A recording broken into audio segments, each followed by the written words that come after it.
یہ پشاور سے اوپر جو جمرود ہے یہ اصل میں نمرود ہے.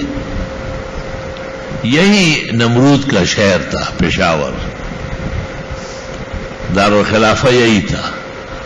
اور اس کے پیچھے پہاڑوں میں 6 میل تک راک پڑا ہوا ہے. ابراہیم علیہ السلام کو اس جگہ جھولے پر بٹھایا تھا اور آگ میں پھینکا تھا، جس پر اللہ نے وہ نار نمرود گل گلزار کیا. تو جمرود اصل میں ہے نمرود. حروف بدلتے زبانوں میں.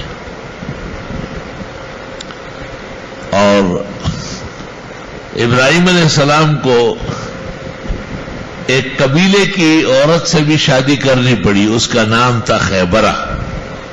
یہی خیبر وہاں آباد ہے، پشاور کے ساتھ ایک جگہ ہے خیبر، درہ خیبر. اور اس کا بیٹا ہوا تھا، اس کا نام تھا فشتون. پختون سب اس کی اولاد. یہ بی بی ہاجر اور سارا کے علاوہ تیسری عورت تھی.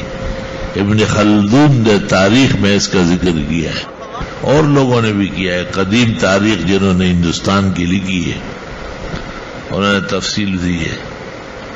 یہ طے شدہ ہے کہ ابراہیم علیہ السلام ہندوستان کے رہنے والے ہیں، اس میں کوئی شک نہیں.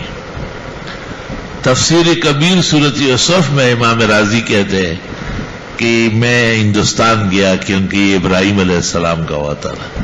اور 606 میں رازی مرا ہے.